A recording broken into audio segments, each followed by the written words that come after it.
Buenos días, hermanos. Gracia y paz del Señor. Este es el día que hizo el Señor.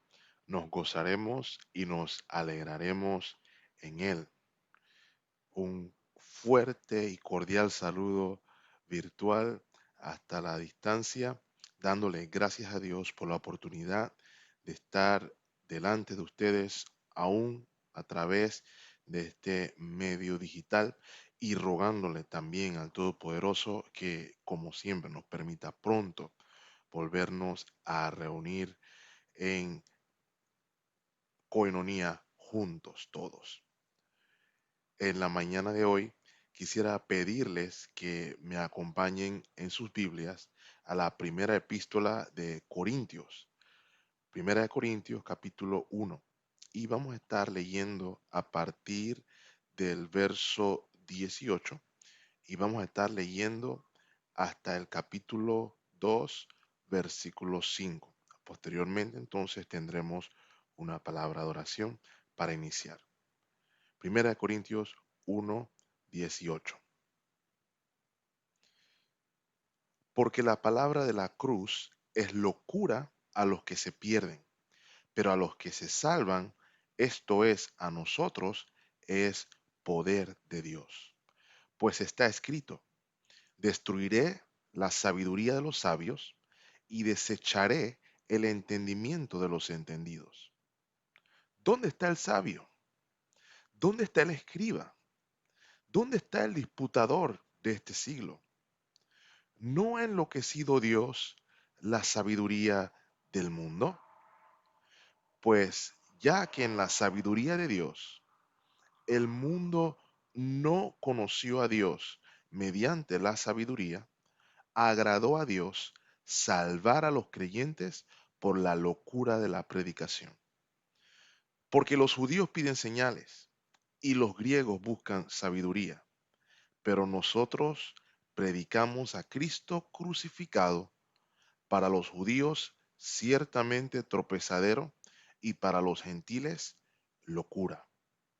Mas para los llamados, así judíos como griegos, Cristo, poder de Dios y sabiduría de Dios. Porque lo insensato de Dios es más sabio que los hombres, y lo débil de Dios es más fuerte que los hombres. Pues mirad, hermanos, vuestra vocación, que no sois muchos sabios según la carne, ni muchos poderosos, ni muchos nobles, sino que lo necio del mundo escogió Dios para avergonzar a los sabios, y lo débil del mundo escogió Dios para avergonzar a lo fuerte, y lo vil del mundo y lo menospreciado escogió Dios, y lo que no es para deshacer lo que es, a fin de que nadie se jacte en su presencia. Mas por él estáis vosotros en Cristo Jesús, el cual nos ha sido hecho por Dios sabiduría, justificación, santificación y redención, para que, como está escrito, el que se gloría, gloríese en el Señor. Capítulo 2, versículo 1. Así que, hermanos, cuando fui a vosotros para anunciaros el testimonio de Dios, no fui con excelencia de palabras o de sabiduría, pues me propuse no saber entre vosotros cosa alguna, sino a Jesucristo y a este crucificado. Y estuve entre vosotros con debilidad y mucho temor y temblor. Y ni mi palabra ni mi predicación fue con palabras persuasivas de humana sabiduría, sino con demostración del Espíritu y de poder, para que vuestra fe no esté fundada en la sabiduría de los hombres, sino en el poder de Dios. Oremos, hermanos. Padre eterno, gracias. Venimos delante de ti en humildad, pidiéndote, rogando como siempre, Señor, que tu Santo Espíritu sea el que nos ilumine mientras vamos a través de tu palabra, de manera que podamos ser edificados y transformados por ella al tú abrir nuestros ojos y nuestros oídos a las verdades contenidas en ellas. Rogamos, como siempre, Señor, que no sea yo impedimento para que te glorifiques tú en medio de tu pueblo. No permitas, Señor, que ponga en vergüenza tu nombre. Rogamos en Cristo Jesús, nuestro Señor. Amén. Cuenta Cortland Myers, el teólogo, un relato. eh, Cuenta que cierto individuo fue una vez a escuchar la predicación de Charles Spurgeon y cuando regresó a la casa de su amigo con el cual estaba viviendo, el amigo le pregunta, ¿qué piensa usted acerca de la predicación de Spurgeon? A lo que el personaje que asistió responde, nada, nada. Su amigo, al haber obtenido esta contestación, se sorprendió y le volvió a hacer la misma pregunta, recibiendo también entonces la misma respuesta. Yo no pienso nada acerca de su predicación, pero mientras le respondía esto, se restregaba los ojos a fin de quitarse algo que le molestaban. Eran lágrimas. Y continuó diciendo, nada acerca de su predicación, pero nunca podré olvidar a su Salvador. Qué interesante declaración, ¿verdad? Los corintios tenían algunos problemas que el apóstol Pablo iba a tener que lidiar confiando en la fidelidad del Señor.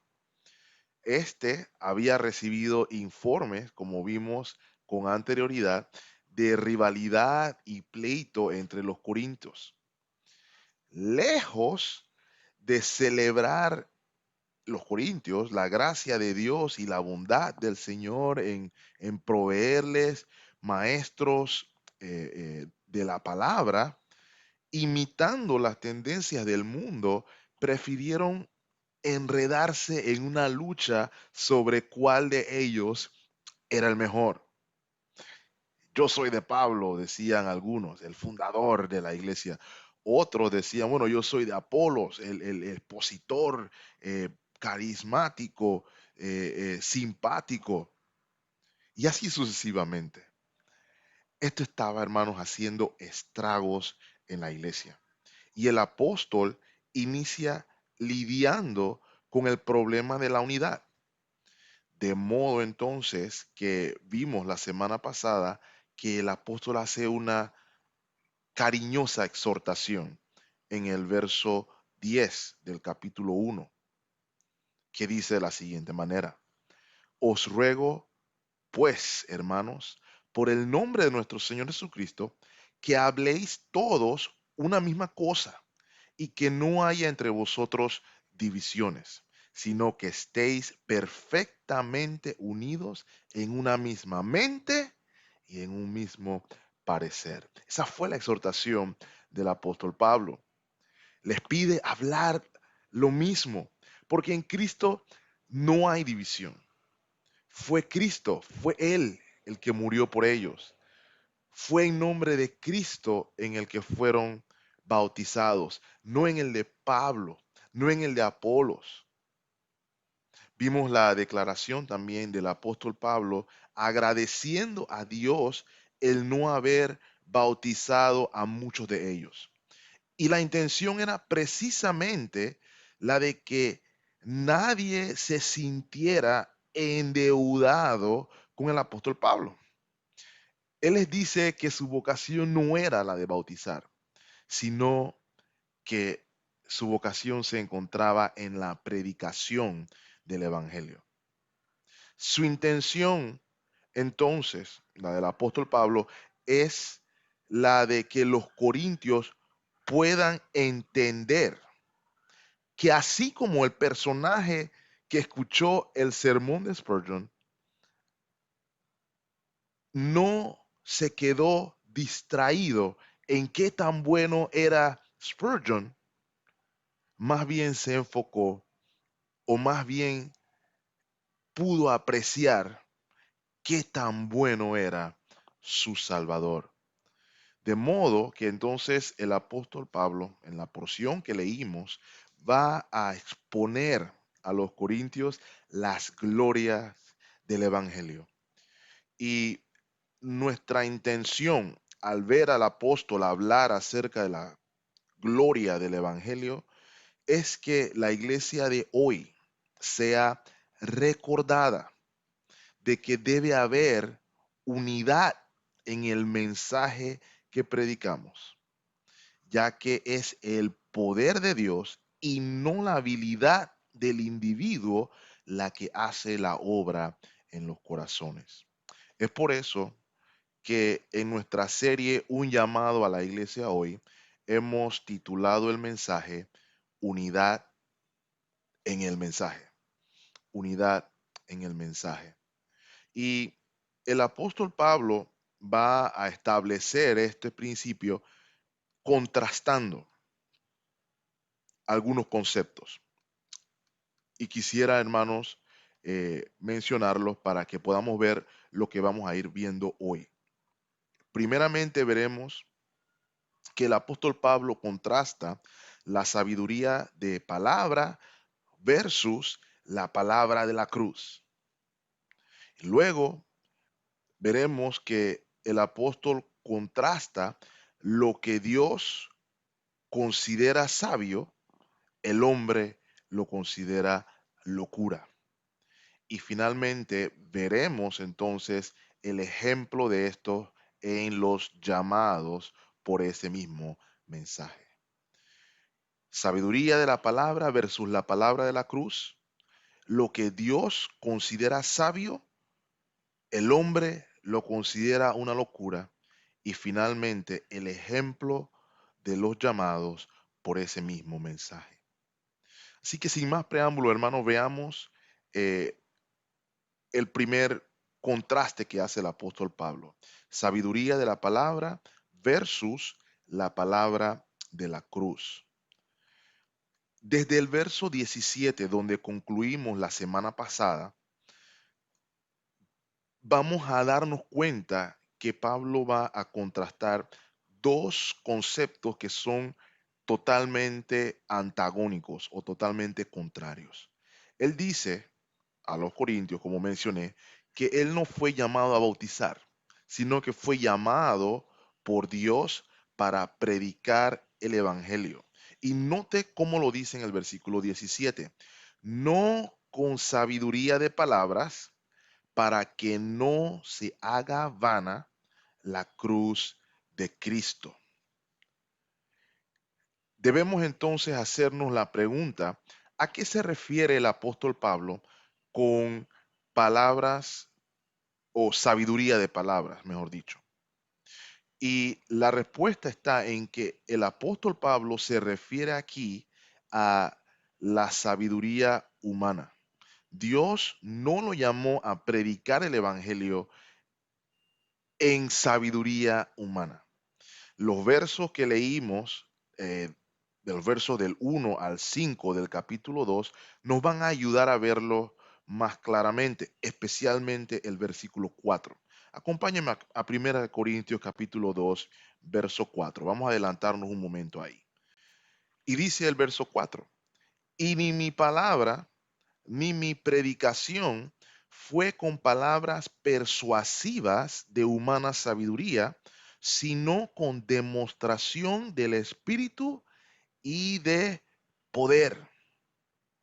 Entonces, hemos de entender aquí que la sabiduría de palabras se está refiriendo a la sabiduría humana. El apóstol Pablo no fue llamado a predicar el evangelio con sabiduría humana, porque la sabiduría humana hace inútil la cruz de Cristo.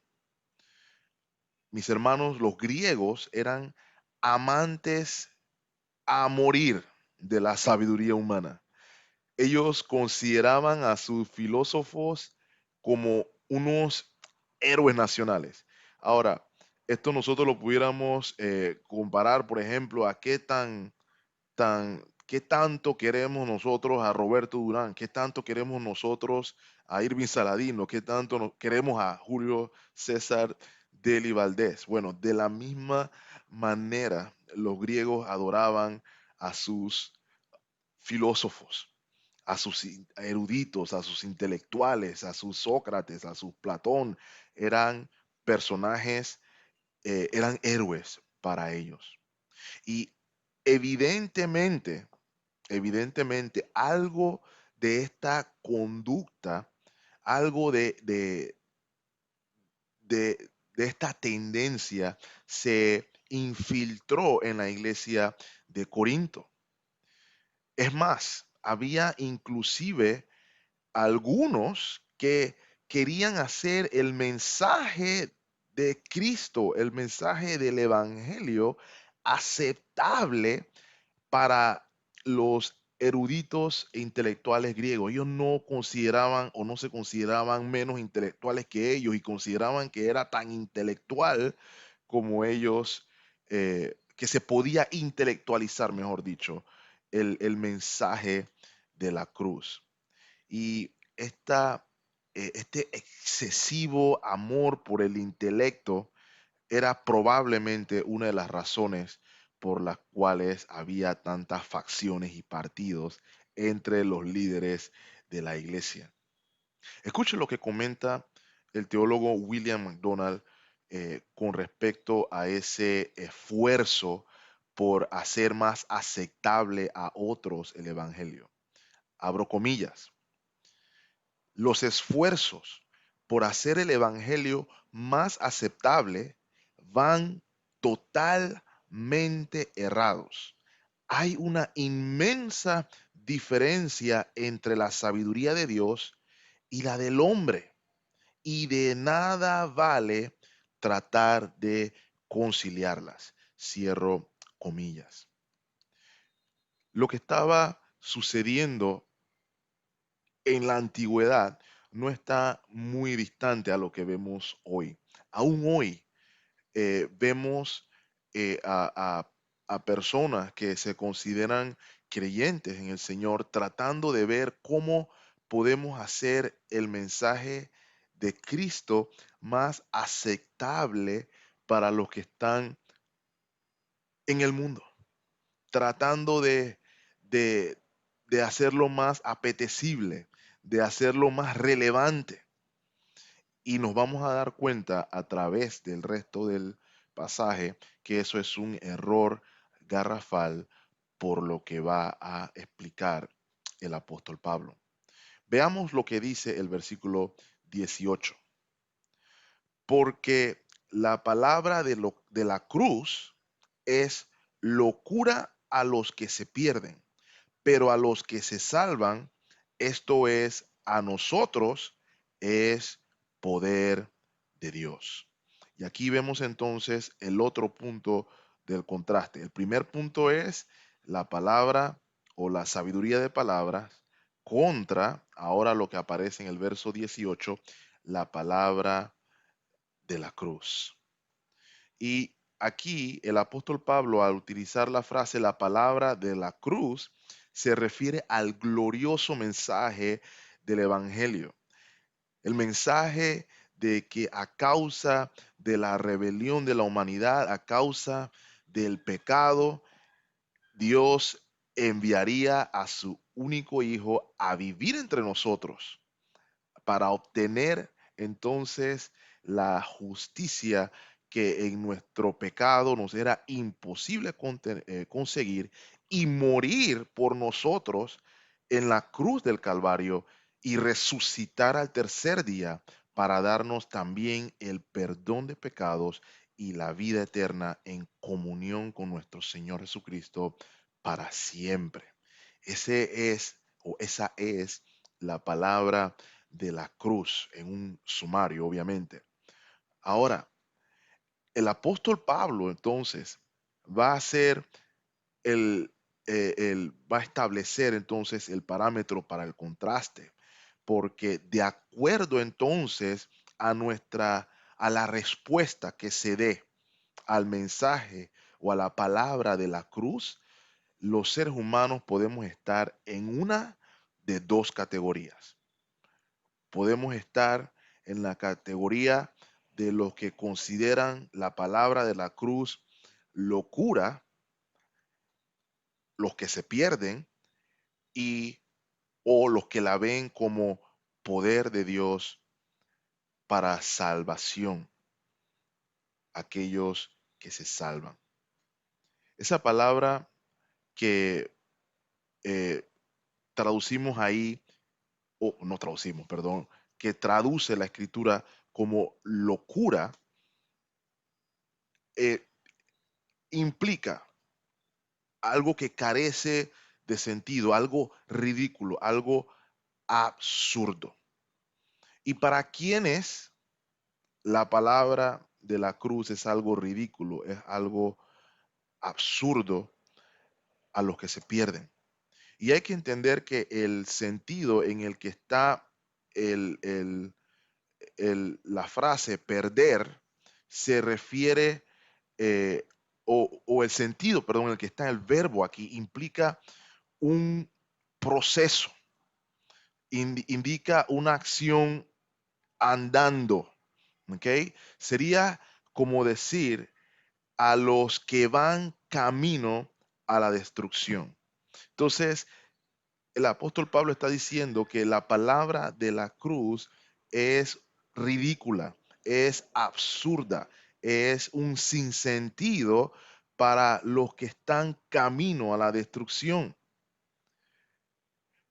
El otro lado de la moneda es aquellos para los cuales es poder de Dios, implicando la acción de Dios, el poder de Dios en acción. Y de la misma manera, el, el, eh, el sentido del verbo habla acerca de los que están en camino a la vida. Entonces, ¿qué es lo que nos está diciendo el apóstol Pablo aquí en el verso 18?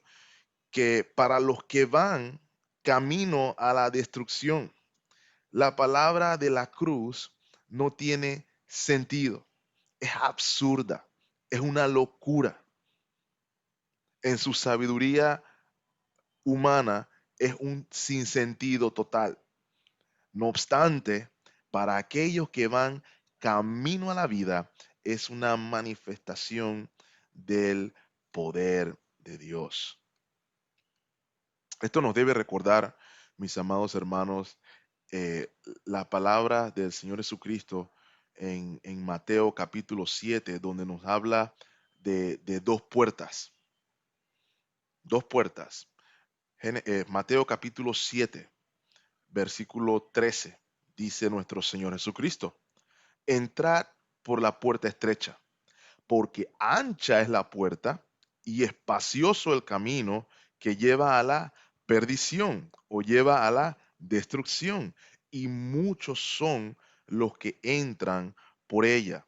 Versículo 14, porque estrecha es la puerta y angosto el camino que lleva a la vida, y pocos son los que la hallan. La respuesta que se dé a la palabra de la cruz indica por cuál de las dos puertas está usted caminando o estamos caminando. Pablo entonces continúa apoyando este argumento en el versículo 19 y lo va a hacer citando al profeta Isaías. Note lo que dice el versículo 19 de nuestro texto, 1 Corintios 1. Pues está escrito: destruiré la sabiduría de los sabios y desecharé el entendimiento de los entendidos. Recuerden, hermanos, el apóstol Pablo está contrastando las palabras de sabiduría versus la, la palabra de la cruz. La palabra de sabiduría humana versus la palabra de la cruz. Y recuerden, hermanos, que había una cierta fascinación de los judíos, perdón, de los hermanos en Corinto con respecto a las palabras de sabiduría humana. Entonces Pablo cita para mostrar el ejemplo de la obra de Dios en la palabra de la cruz en citar Isaías capítulo 29, versículo 14. Y le voy a pedir que vayamos allá. Isaías 29. Y voy a llamar su atención al verso 13, porque es importante que notemos aquí el contexto también. Debido a su soberbia, debido a su rebeldía al mandato de Dios, el pueblo de Judá, Jerusalén, iba a ser juzgada por Dios. Y la manera en que la iba a hacer, lo iba a hacer el Señor, era poniéndolos bajo el asedio de sus enemigos. Y la razón por la cual iban a quedar en asedio bajo sus enemigos, la vamos a ver en el versículo 13. Note lo que dice el versículo 13 de Isaías capítulo 29. Dice pues el Señor: porque este pueblo se acerca a mí con su boca y con sus labios me honra, pero su corazón está lejos de mí, y su temor de mí no es más que un mandamiento de hombres que les ha sido enseñado. ¿Qué quiero que noten ahí, hermanos? El pueblo estaba acercándose a Dios de una manera de una manera um, de boca, era de labio, no era en esencia. Su corazón estaba lejos de ellos. Pero note a raíz de qué. Dice aquí que su temor de Dios era un mandamiento de hombres que les había sido enseñado. ¿Ok? Debíamos entenderlo probablemente más que nada entonces como sabiduría humana, sabiduría humana. Entonces, Dios iba a hacer algo al respecto. Y ahí entonces entra el versículo 14 que cita el apóstol Pablo, o el que hace alusión, porque no es una cita textual. Isaías 29:14 dice: por tanto, he aquí que nuevamente excitaré yo la admiración de este pueblo con un prodigio grande y espantoso. Note, porque perecerá la sabiduría de los sabios, perdón, y se desvanecerá la inteligencia de sus entendidos. Ninguno de los sabios en Jerusalén, ninguno de las personas que se consideraban entendidas o conocedoras o expertas en Jerusalén, en toda su sabiduría, en todo su conocimiento humano, iban a poder evitar lo que iba a suceder. Dios iba a destruir su sabiduría.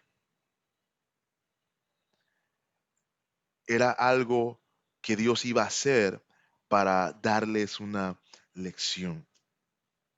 Alguien comenta respecto a lo que cita el apóstol Pablo aquí, diciendo: los sabios de Corinto no eran más eficaces para salvar almas de lo que los sabios de Judá fueron para resistir la amenaza contra Sennacherib. El énfasis en estos pasajes es que la acción de Dios destruiría o pondría en evidencia la sabiduría humana. Pablo iba a continuar poniendo, mis hermanos, en evidencia la inferioridad de la sabiduría humana a la sabiduría de Dios, haciendo alusión también a las escrituras y haciendo algunas preguntas para profundizar en este principio de Dios destruyendo la sabiduría humana. Y eso lo vamos a ver en el verso 20. Dice el versículo 20, ¿dónde está el sabio? ¿Dónde está el escriba? ¿Dónde está el disputador de este siglo? ¿No ha enloquecido Dios la sabiduría del mundo? Cuatro preguntas para ratificar precisamente este mismo concepto de que Dios estaba poniendo en evidencia, destruyendo la sabiduría humana. Esa pregunta de ¿dónde está el sabio? Se considera que es una alusión de Isaías también, capítulo 19, versículo 12. Y allí el contexto era el que el pueblo que iba a ser juzgado en esta ocasión por Dios era el pueblo egipcio. Y sus hombres, las personas de Egipto, perdón, no tendrían idea de lo que iba o lo que Dios estaba haciendo. Note lo que dice el versículo 12 de Isaías capítulo 19. ¿Dónde están ahora aquellos tus sabios que te digan ahora o te hagan saber qué es lo que Jehová de los ejércitos ha determinado sobre Egipto? Si recuerdan, hermano, nuestro tiempo en Génesis, sabrán que para el final, cuando estaba José en Egipto, hemos de recordar que el faraón dependía de manera bastante pesada en la sabiduría de sus sabios, sus consejeros, sus guías, ¿ok? Y tomaban sus decisiones en virtud de lo que estos sabios le dijeran. Pero Dios en el juicio a la nación de Egipto iba a demostrar que la sabiduría de todo Egipto no iba a servir de absolutamente nada. Este es el contexto en donde el apóstol Pablo pregunta, ¿dónde está el sabio? ¿Dónde está el que se considera sabio ahora mismo?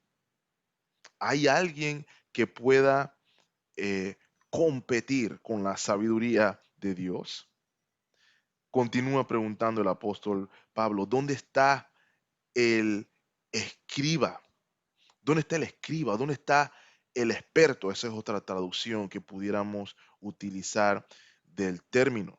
Y algunos también consideran esta una alusión de Isaías capítulo 33, verso 18. Y aquí el, um, el contexto también está en Dios obrando salvación a su pueblo en esta ocasión en contra de sus enemigos, los asirios. Y utiliza una especie de um, el discurso utilizado aquí es como ponerse en el lugar de em, de los derrotados y hacer la pregunta de qué fue lo que les pasó. Isaías capítulo 33, versículo 18, dice de la siguiente manera. Tu corazón imaginará el espanto y dirá, ¿qué es del escriba? ¿Qué es del pesador del tributo? ¿Qué es del que pone en la lista las casas más insignes? Y el principio aquí era de que los, um, los asirios tenían planes de acabar con el pueblo de Dios. Y sus expertos ya habían hecho los planes, la, iban a tirar sus líneas, sabían, ya habían programado su victoria. No obstante, sus planes no contaban con el Dios de Israel. Y con toda su planeación, con todos sus expertos, no lograron hacer lo que buscaban. ¿Ok? Aquellos que se consideraban hombres expertos y preparados, sus planes y sus experticias iban a quedar en nada. porque Dios había dispuesto en su sabiduría otra cosa para su pueblo. Entonces el apóstol también cita dónde está el escriba. Y en el caso de los judíos, sabemos que a los escribas se les consideraban expertos en la palabra. Pero, mis amados hermanos, sin la palabra de la cruz, su entendimiento termina en un sinsentido. Y sucede exactamente, mis hermanos, lo mismo hoy con algunos que se consideran expertos de la palabra y consideran o dicen que hablan cosas de la palabra. Pero si esas cosas que hablan no incluyen la palabra de la cruz, es insensatez, es un sinsentido, es inútil, termina siendo sabiduría humana.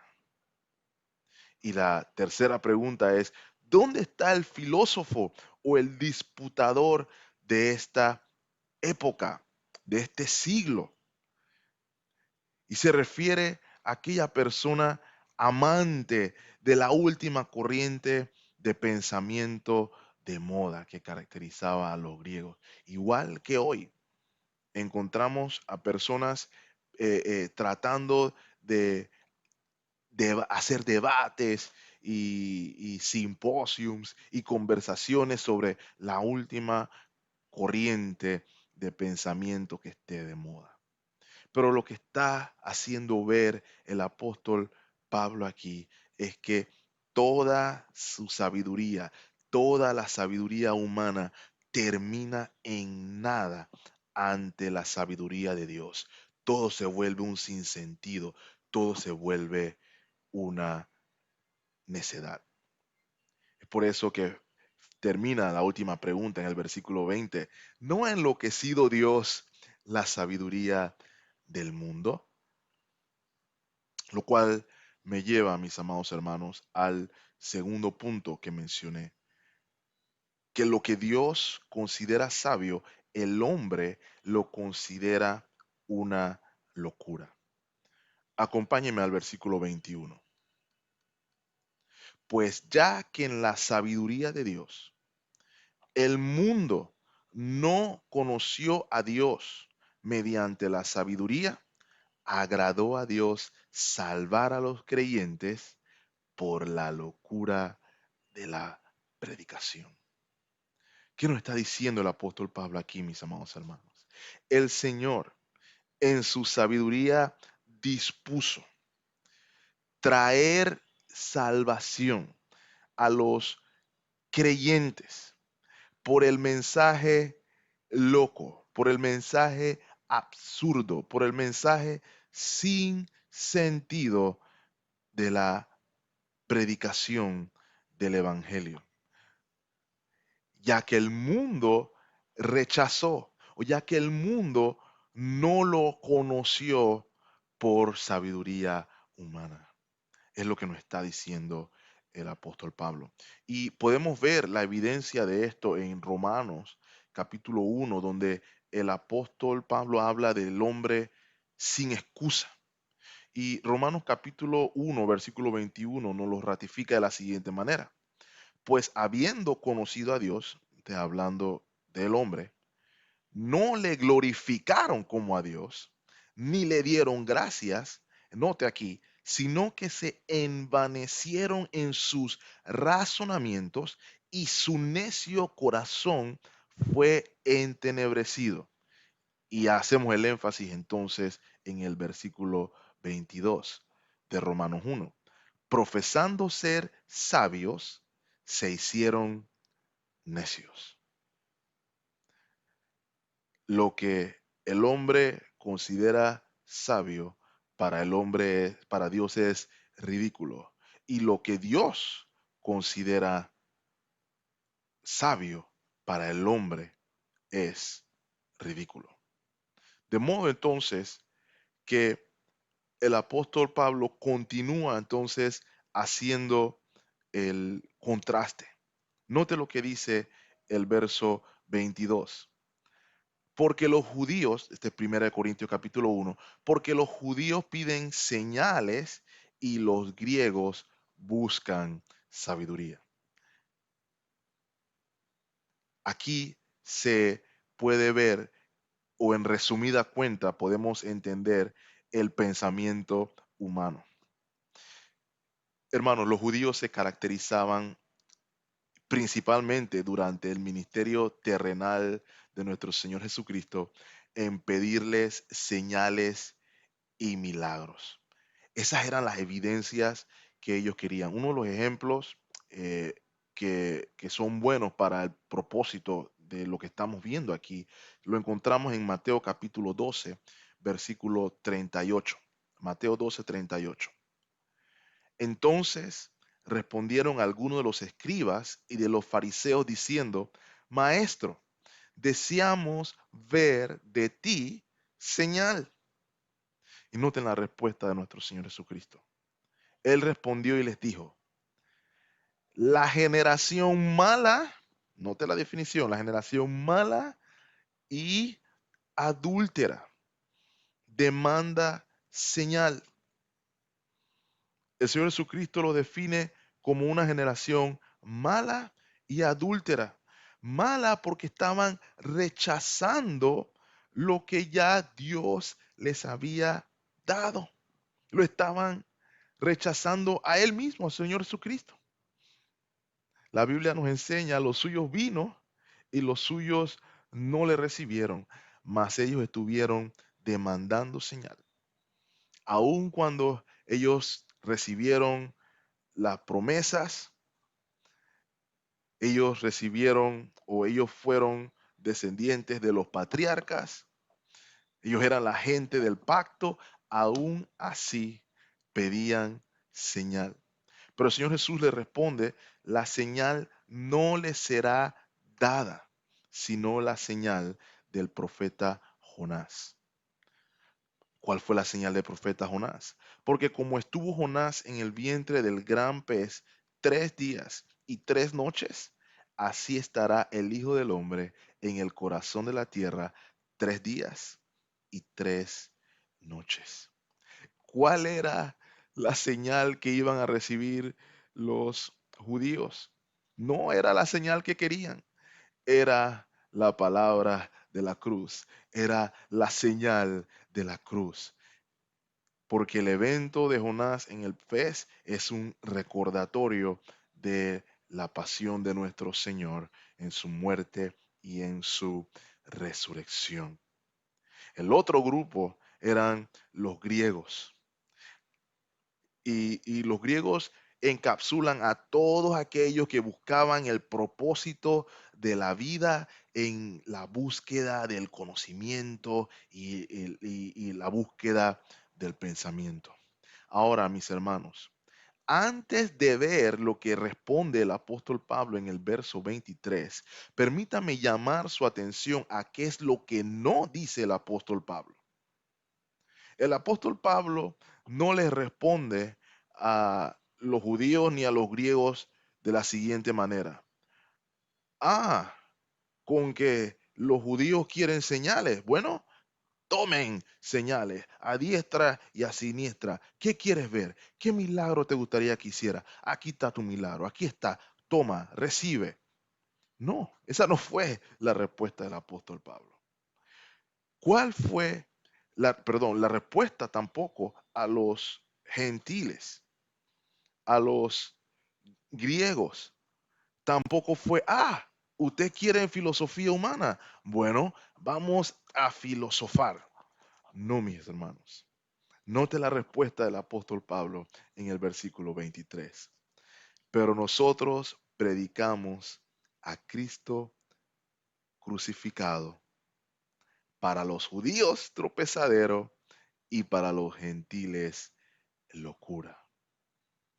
¿Por qué tropezadero para los judíos? Bueno, la razón por la que era tropezadero para los judíos era porque um, no podía ser que una persona el Mesías prometido fuera alguien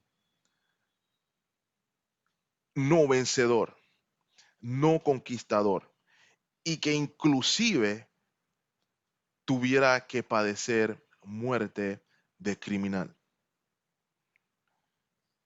En el libro de Deuteronomios se menciona que maldito es aquel que es colgado en un madero. No obstante, los judíos no entendieron que esa maldición era necesaria para su salvación, era necesaria para su justificación. De modo que ese concepto de Mesías sufriente no iba ligado a su concepto humano, a su sabiduría humana de lo que debía ser un Mesías. Un Mesías debía ser un conquistador, un Mesías debía ser un, um, eh, un destructor, debería inclusive destructor, aquel que iba a eliminar a todos los enemigos de la nación de Israel con un solo golpe de su espada. El Mesías enviado no encajaba en esa narrativa. Por eso entonces la palabra de la cruz era tropezadero para los judíos. ¿Y por qué era locura para los gentiles? Bueno, la razón era similar. Los griegos no podían entender cómo un don nadie, alguien que fue tratado como un criminal, alguien que fue eh, eh, humillado por el imperio romano como lo fue, no podía representar de ninguna manera la liberación de la humanidad. Quisiera citarles al filósofo Celso de finales del siglo segundo y la manera de pensar de muchos de los griegos y filósofos de aquella época. Abro comillas. ¿De qué puede servir tal visita de Dios a la tierra? Respecto a Jesús. ¿Será quizá para averiguar lo que pasa entre los seres humanos? ¿No lo sabe él todo? ¿O será que lo sabe, pero no puede corregirlo, sino que viene él en persona a hacerlo? Cierro comillas. ¿No les suena parecido, mis hermanos? Aún hoy hay personas que no le ven el valor al Evangelio si no es acompañado por alguna señal atrayente. Y algunos, utilizando sabiduría humana, dicen cosas como, ven a Cristo y regresará a tu marido. Ven a Cristo y tendrás esto, o tendrás dinero, o tendrás un carro, o lo que sea. Ven a Cristo, inclusive hemos escuchado, y no te enfermarás. Pero no quieren la palabra de la cruz.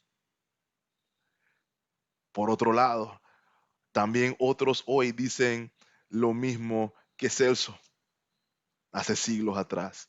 Qué ridiculez es que el joven bastardo de una jovencita sea el salvador de la humanidad. ¿Qué clase de Dios se humillaría así? Eso es ridículo. Oh, mi amado hermano. Pero a los que se salvan, versículo 24 de Primera de Corintios, mas para los llamados, a los que agradó a Dios salvar mediante la locura de la predicación. Así judíos como griegos, Cristo es poder de Dios, Cristo es sabiduría de Dios. Es que mis amados hermanos, en la palabra de la cruz se manifiestan ambas cosas, el poder de Dios y la sabiduría de Dios. Es allí donde se observan ambas cosas en glorioso esplendor. El versículo 25 lo hace ver así. El apóstol sigue haciendo el contraste. Porque lo insensato de Dios es más sabio que los hombres y lo débil de Dios es más fuerte que los hombres. ¿Y qué es lo que nos está diciendo aquí el apóstol Pablo? Es que lo que los hombres consideran una ridiculez es más sabio que todos los hombres. Y lo que los hombres consideran como debilidad, refiriéndose a la cruz, es más fuerte que todo lo que los hombres pudieran lograr. Y el apóstol Pablo va a poner como ejemplo a la misma iglesia de Corinto. Y eso es lo que vamos a ver en el tercer y último punto, el ejemplo de los llamados. Oh, mis hermanos, recordamos cuando iniciamos este estudio, la iglesia de Corinto era un lugar de gran corrupción, un lugar donde uno jamás pensaría que se podría ver el poder de Dios en acción. Pero para probar este punto de que la debilidad de Dios, según los hombres, es lo más fuerte que hay y que la ridiculez, según los hombres de Dios, es lo más sabio que hay, él utiliza el ejemplo de los mismos Corintios. Note el verso 26. Pues mirad, hermanos, vuestra vocación, que no sois muchos sabios según la carne, ni muchos poderosos, ni muchos nobles. Mírense ustedes mismos. Ustedes, está diciendo el apóstol Pablo, ustedes que respondieron a la palabra de la cruz. Ustedes, según los sabios del mundo, según los sabios, según la carne, ustedes no serían considerados sabios. Y una de las cosas que se burlaban los antiguos griegos de los cristianos era de que eran puras personas de clase baja. Dice el versículo 27, sino que lo necio del mundo escogió Dios, gloria a Dios, para avergonzar a los sabios. Y lo débil del mundo escogió Dios para avergonzar al fuerte.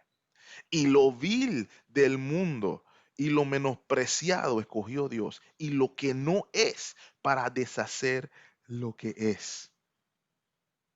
De modo que nadie se jacte en su presencia. Y el punto es que Dios es el que llama, de modo que nadie puede decir, yo obtuve la salvación porque soy sabio o inteligente, o yo obtuve la salvación porque o fulano, perdón, obtuvo la salvación porque yo le prediqué elocuentemente o sabiamente o inteligentemente o le pinté el evangelio de una manera que fulano no pudo rechazar. Es Dios es el que llama y nadie puede jactarse en su presencia. La obra es de Él.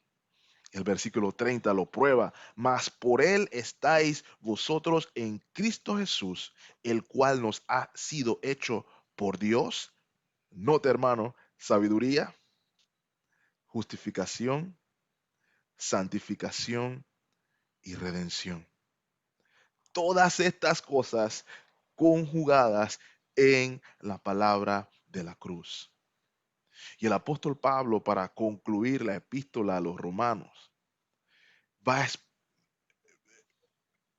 al concluir el capítulo 11 de los romanos, perdón, va a exponer la grandeza de la sabiduría de Dios en la salvación tanto de judíos y de gentiles. Y concluye con las siguientes palabras, Romanos capítulo 11, versículo 33.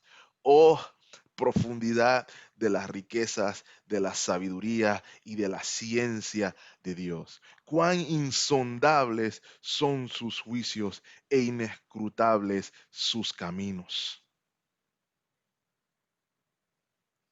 Más bien, como cita el apóstol, el que se gloría, versículo 31 de Primera de Corintios, gloríese en el Señor. Oh, mi hermano, lo que para Celso y para los judíos era una ridiculez, para nosotros es la noticia de mayor gozo. Que Dios de tal manera amó al mundo que ha dado a su Hijo unigénito para que todo aquel que en Él crea no se pierda, mas tenga vida eterna. En el que aún siendo nosotros pecadores y rebeldes y estando muertos en nuestros delitos y pecados, Cristo murió por nosotros, siendo entonces sabiduría de Dios, justificación, santificación y redención.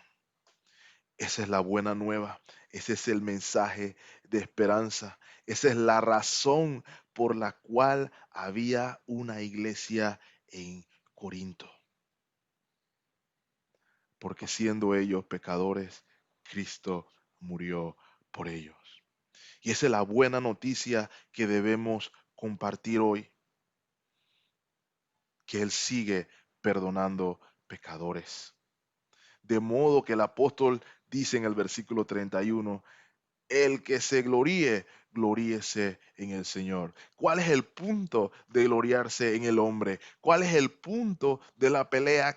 ¿Cuál de los ministros es mejor? La gloria, mis amados hermanos, es del Señor, no de Pablo, no de Apolo, no de Pedro. La gloria es de Cristo, sabiduría de Dios, poder de Dios. Por eso Pablo en Romano pudo decir, por tanto, no me avergüenzo del Evangelio, porque es poder de Dios para salvación.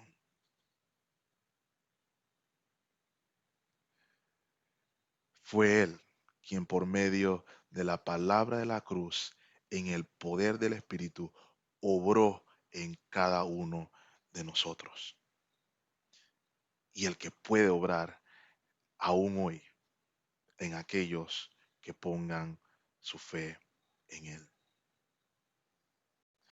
Todos mis amados hermanos, en el capítulo 2, versículo 1, dice el apóstol, así que, hermanos, cuando fui a vosotros para anunciaros el testimonio de Dios, no fui con excelencia de palabra o de sabiduría, pues me propuse no saber entre vosotros cosa alguna, sino a Jesucristo y a este crucificado. Y estuve entre vosotros con debilidad y mucho temor y temblor, y ni mi palabra y ni mi predicación fue con palabras persuasivas de humana sabiduría, sino con demostración del Espíritu y de poder, para que vuestra fe no esté fundada en la sabiduría de los hombres, para que vuestra fe no esté fundada en la obra de Apolo, en la obra de Pablo, en la obra de Pedro, sino que vuestra fe, perdón, esté fundada en el poder de Dios, la palabra de la cruz. De modo, hermanos, si nosotros queremos que la fe se funde en el poder de Dios, debe haber unidad en el mensaje. Hay un solo mensaje, hay un solo evangelio y es la palabra de la cruz.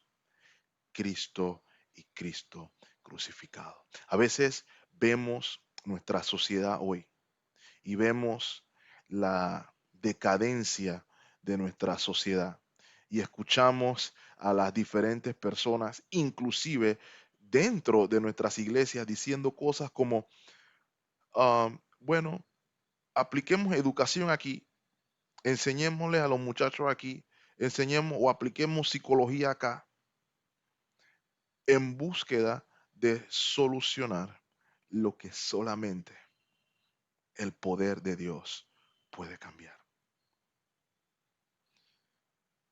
La lista de la actitud de los corintios en el capítulo 6 lo describe. Algunos eran fornicarios, algunos eran homosexuales, había de todo, hermanos. ¿Qué fue lo que obró la obra, hermanos? ¿Sabiduría humana? ¿Es en la escuela donde se le debe enseñar a los niños que está mal robar. Todas estas cosas son evidencia del pecado en el hombre. Y la sabiduría del hombre es inútil ante este tipo de circunstancias. Es por eso, hermanos, si lo débil de Dios es más fuerte que los hombres y lo insensato de Dios es más sabio que los hombres, no nos avergoncemos del Evangelio, hermanos. Obviemos métodos de sabiduría humana en nuestra iglesia. Es más, llevémosle al mundo el mensaje. Cristo, poder de Dios, sabiduría de Dios. No nos propongamos conocer más nada que Cristo y Cristo crucificado. Y no hay razón de discutir quién es mejor o más sabio, sino que debemos dar la gloria a Dios, porque es a través de la obra de Él que somos lo que somos. Es por Él que estamos en Cristo mediante el Evangelio, por la obra del Espíritu Santo, por la cual somos llamados a comunión para con Dios. El Evangelio es la única esperanza. Y si me escucha hoy y aún te consideras, estás buscando una solución en tu propia sabiduría a los problemas que enfrentas, a los problemas de tu pecado, deja de hacerlo de tu propia sabiduría. Es inútil, es vacía. La solución está en la palabra de la cruz. Por eso exhorto a aquellos que me escuchan hoy, ven a Cristo en arrepentimiento y fe. Él sigue salvando hoy. Él sigue llamando hoy a los que se salvan al camino de la vida para gozar de la herencia eterna en Cristo Jesús, nuestro Señor. El Señor lo bendiga ricamente. Gracia y paz, mis amados hermanos. Oremos. Gracias, Señor, por este tiempo. Gracias, Señor, por la palabra de la cruz. Gracias, Señor, porque no hay nada en nosotros por el cual jactarnos, sino que la gloria te pertenece a ti. No es en nuestra sabiduría, no es en nuestra fuerza, es en el poder de Dios, es en la sabiduría de Dios. Rogamos, Padre, que nos permitas vivir de acuerdo a la gloriosa luz del Evangelio, que podamos, Señor, caminar aferrados a Él, no avergonzados del Evangelio, que es poder de Dios para salvación. Es en Cristo Jesús que pedimos estas cosas. Amén. Gracias, hermanos. Los amo en el Señor hasta que nos volvamos a encontrar.